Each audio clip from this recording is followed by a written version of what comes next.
गाय और बाघ की अनोखी दोस्ती। बहुत समय पहले की बात है। एक घना जंगल था जहाँ एक बाघ अपनी ताकत और शक्ति के लिए जाना जाता था। जंगल के सभी जानवर उससे डरते थे क्योंकि वह बहुत क्रूर था और बिना किसी कारण के कमजोर जानवरों को मार डालता था। उसी जंगल के किनारे एक शांत स्वभाव की गाय रहती थी। वह बहुत दयालु थी और जंगल के छोटे जानवरों की मदद किया करती थी। सभी उसे सम्मान देते थे। एक दिन बाघ बहुत भूखा था। उसे कई दिनों से शिकार नहीं मिला था। अचानक उसकी नज़र उस गाय पर पड़ी। वह गुर्राया और बोला, गाय, मैं बहुत भूखा हूँ और आज मैं तुम्हें खाकर अपनी भूख मिटाऊंगा। गाय ने शांत स्वर में कहा, बाघ महाराज, मैं आपकी भूख का आदर करती हूँ, लेकिन मैं अभी अपने बछड़े को दूध पिलाने जा रही हूँ।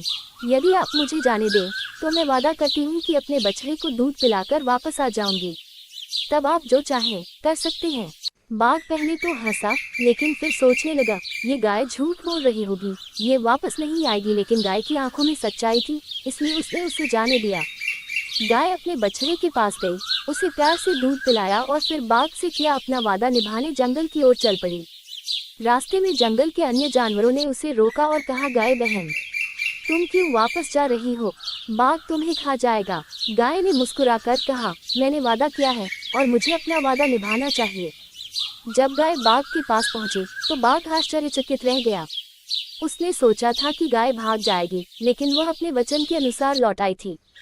बाघ को पहली बार एहसास हुआ कि दुनिया में ताकत से भी बड़ी चीज होती है ईमानदारी और करुणा। उसने गाय को नहीं मारा और कहा, गाय, तुम्हारी सच्चाई और निष्ठा ने मेरा हृदय बदल दिया है। मैं अब से किसी निर्दोष प्राणी को नुकसान नहीं पहुंचाऊंगा। इस प्रकार गाय की ईमानदारी और करुणा ने बाघ के अहंकार को मिटा दिया और उसे एक दयालु जीव बना दिया।